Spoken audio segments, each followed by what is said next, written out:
দর্শক, জনশ্রুতি অনুযায়ী এই মাতৃদর্শনে পূরণ হয় ভক্তের সকল মনস্কামনা। মাটির নিচ থেকে উদ্ধার হয়েছিলেন দেবী মূর্তি। আজ বুধবার 5ই জুন 2024 ফলহারিণী অমাবস্যার পুণ্য লগ্নে আরেকটি নতুন প্রতিবেদনে স্বাগত। আজ আমি দমদম দেবীনিবাসে অবস্থিত শতাব্দী প্রাচীন জাগ্রত দেবী বগলামুখীর মন্দির দর্শন করব। মায়ের পুজো দেব, মায়ের আবির্ভাব অলৌকিক কার্য সম্পর্কে জানব। আপনারা কিভাবে দমদমে শতবর্ষ প্রাচীন জাগ্রত এই দেবীর কাছে পৌঁছাবেন, পুজো দেবেন, সমস্ত কিছুর অভিজ্ঞতা শেয়ার করব আপনাদের সাথে। এই প্রতিবেদনে চণ্ডী স্তোত্র ও শ্যামা সঙ্গীত পরিবেশন করেছেন মধুমিতা সেন ও মুনমুন দে। তাদের আমার আন্তরিক কৃতজ্ঞতা জানাই। তাই প্রিয় দর্শক, ধৈর্য ধরে সম্পূর্ণ প্রতিবেদন দেখুন। নতুন দর্শকরা চ্যানেল সাবস্ক্রাইব করে বেল নোটিফিকেশন অল করে রাখুন নতুন ভিডিও আপডেট সর্বপ্রথম জানার জন্য। চ্যানেলের প্লেলিস্টে আপনারা 51 সতীপীঠ দর্শন, দ্বাদশ জ্যোতির্লিঙ্গ দর্শন, বিখ্যাত কালীক্ষেত্র, শৈবক্ষেত্র, মহর্ষি ভৃগু, দুর্বাসা, কপিল, বশিষ্ঠমুনির দুর্গম সাধনস্থল দেখতে পাবেন। আপনাদের সময় সুযোগ মতন দেখার আমন্ত্রণ জানালাম। ভালো লাগলে অবশ্যই কমেন্টস করে আত্মীয় বন্ধু প্রতিবেশী সবাইকে মাতৃদর্শনের সুযোগ করে দিন। উত্তর কলকাতার দমদমে দেবী নিবাস রোডে আছে দেবী বগলামুখীর মন্দির। কিভাবে যাবেন এই মন্দিরে? দমদম স্টেশনে নেমে নাগেরবাজারগামী অটো বা বাসে চেপে মতিঝিল গার্লস স্কুলের সামনে নামতে হবে। সেখান থেকে রাস্তা পার হয়ে বাসন্তী সুইটস, সেখান থেকে 5 মিনিটের হাঁটা পথে পাবেন মায়ের এই অলৌকিক মন্দির। মা আমার সাধনা মিটিল, আশা না পুরিল, সকলি ফুরায়ে যায়। মা জনমের শোধ ডাকি গো মা তোরে, কোলে তুলে নিতে আয় মা, সকলি ফুরায়ে যায়। মা আমার সাধনা মিটিল, আশা না পুরিল, সকলি ফুরায়ে যায়। মা দশম মহাবিদ্যার অষ্টম মহাবিদ্যা হলো দেবী বগলামুখী। ভক্তদের বিশ্বাস, শতবর্ষ প্রাচীন এই দেবীর মন্দির অত্যন্ত জাগ্রত। মনস্কামনা পূরণের পাশাপাশি বিভিন্ন সমস্যা সমাধানের জন্য দূর দূরান্ত থেকে ভক্তরা এই মন্দিরে ছুটে আসেন। এই মন্দিরে পুজোর সময় নাকি দেবী স্বয়ং উপস্থিত হয়েছিলেন, আশীর্বাদ করতে হাত রেখেছিলেন পূজারীর মাথায়। আবার একদিন হলুদ শাড়ি পরা একটি অপরিচিত বাচ্চা মেয়েকে হঠাৎ মন্দিরে ঢুকতে দেখা গিয়েছিল, কিন্তু তারপর গোটা মন্দির চত্বরে তাকে আর দেখা মেলেনি। ভক্তদের দাবি, এই মন্দিরে দেবীর কাছে এসে মনস্কামনা জানালে তা অপূর্ণ থাকে না। জাগ্রত এই অলৌকিক মন্দির দেবী বগলার, যার পুজো হয় তন্ত্রমন্ত্র।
কিসে ও মন, তুই কাঙালি কিসে?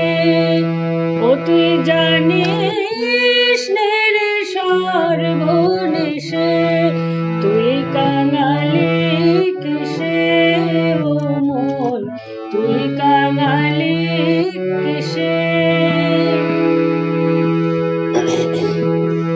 অনিত ধনের আসে ভ্রমিতেছ দেশে দেশে,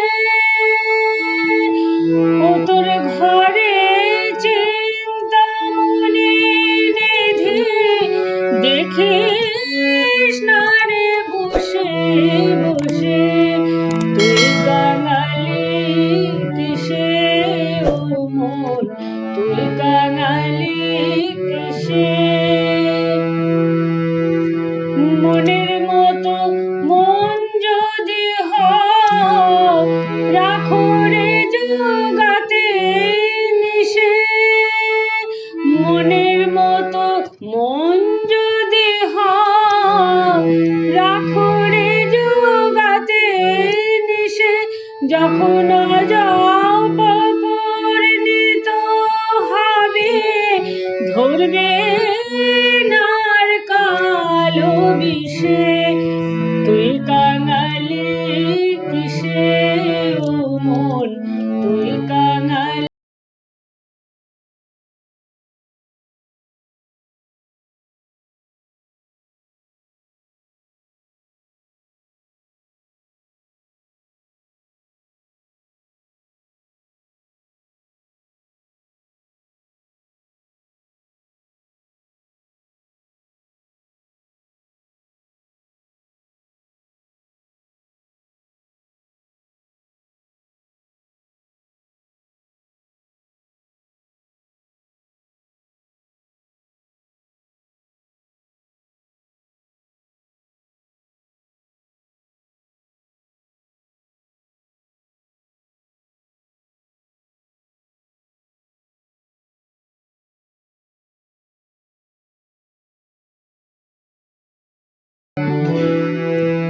ও তুই জানিস নে রে সর্বনেশে, তুই কাঙালি কিসে ও মন, তুই কাঙালি কিসে?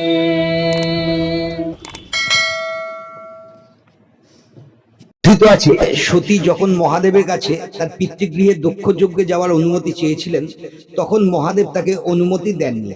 ক্ষুব্ধ দেবী সতী তার 10টি রুদ্ররূপের মাধ্যমে সেই সময় মহাদেবকে ঘিরে ধরেন, তাকে ভয় দেখিয়েছিলেন।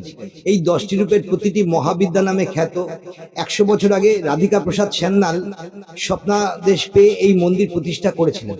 স্বপ্নাদেশে তিনি জানতে পেরেছিলেন যেখানে আজ মন্দির তার মাটির নিচে দেবী মূর্তি রয়েছে। এরপর তিনি মাটি খুঁড়িয়ে সেখান থেকে দেবীর মূর্তিটি উদ্ধার করেন।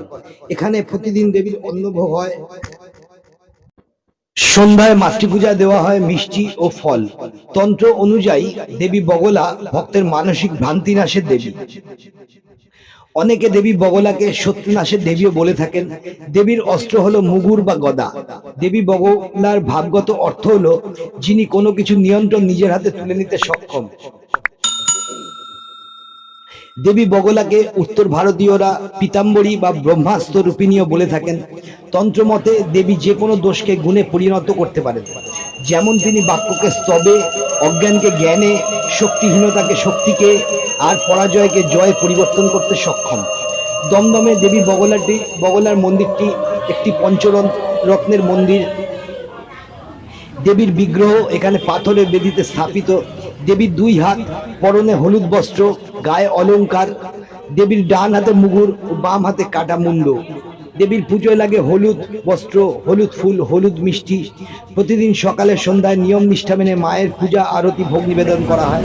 আসুন সন্ধ্যাবেলা মায়ের আরতির বিশেষ কিছু অংশ আপনাদের দেখাই।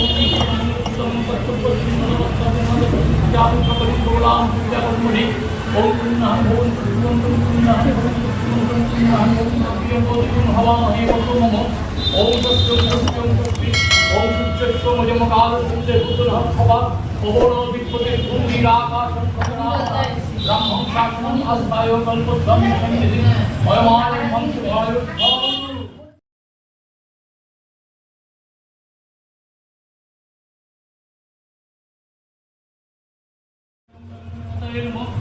ওম গণপতয়ে নমঃ গণপতয়ে নমঃ গণপতয়ে নমঃ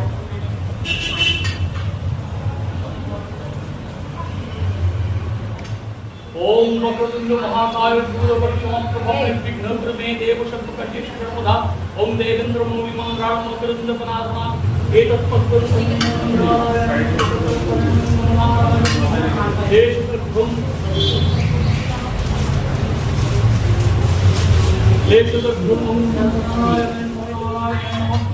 ओम ब्रह्मण्य देवाय ब्रह्मण्य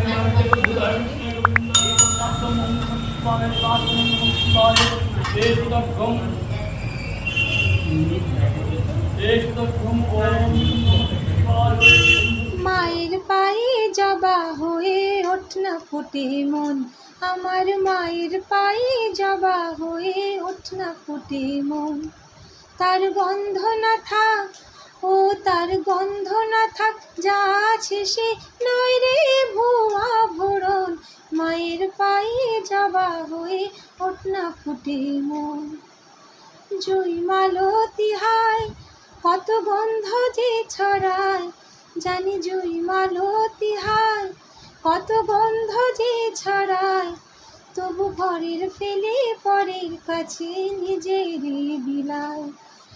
তাই বলি আয় ও মন, তাই বলি আয়, ওই রাঙা পায় করি আত্মসমর্পণ। মায়ের পায়ে জবা হয়ে ওঠ না ফুটে মন, আমার মায়ের পায়ে জবা হয়ে ওঠ না ফুটে মন।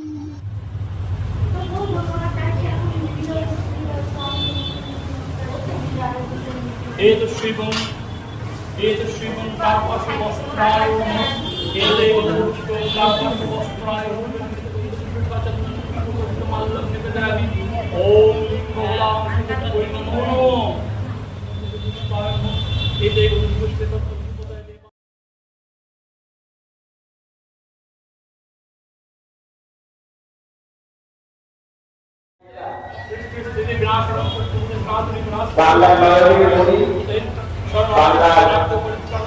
আমি আর জনমে মা হব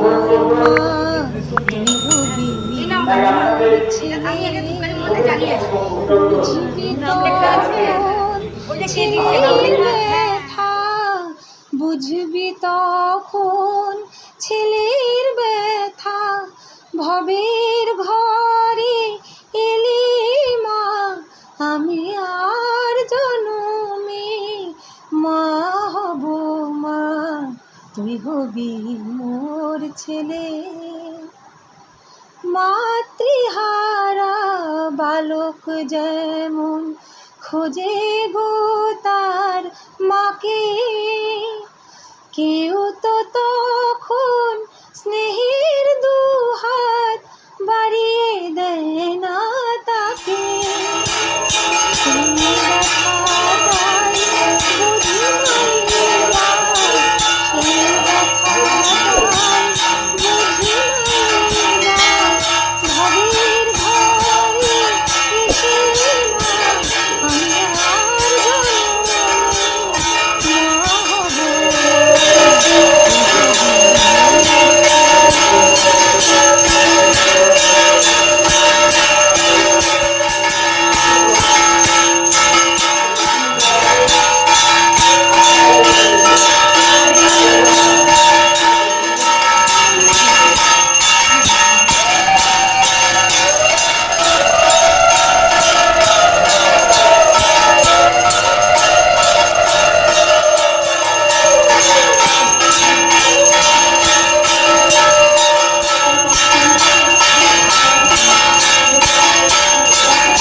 প্রিয় দর্শক, এই ছিল আজকে সম্পূর্ণ প্রতিবেদন। কেমন লাগলো অবশ্যই জানাবেন কমেন্টস করে, এবং আত্মীয় বন্ধু সবার সাথে শেয়ার করে মায়ের মহিমা প্রচার করতে সাহায্য করবেন। খুব শীঘ্রই আসছি আমরা দক্ষিণেশ্বরের মা ভবতারিণী দুই বোন তাদের পর্ব নিয়ে, এবং সঙ্গে কলকাতা একমাত্র দশ মহাবিদ্যা মন্দিরের সমস্ত বিবরণ নিয়ে আসবো। আপনারা দেখতে থাকুন, আমার সঙ্গে থাকুন। এরকম আধ্যাত্মিক ভ্রমণ করে অনেক পর্ব আমি দর্শন করবো, এবং যা যা দর্শন করবো সবই আপনাদের জন্য নিয়ে আসবো। আপনারা ঘরে বসে মাতৃ দর্শন করুন, মায়ের আশীর্বাদ লাভ করুন, এবং মাতৃমহিমা প্রচার করতে সাহায্য করুন। আশা করি আপনাদের কমেন্টস পাবো, এবং আপনাদের নতুন কমেন্টস পেয়ে আমি নতুনভাবে ভিডিও বানাতে আরও অনুপ্রাণিত হব। সঙ্গে থাকবেন, সুস্থ থাকবেন, ভালো থাকবেন। জয় মা।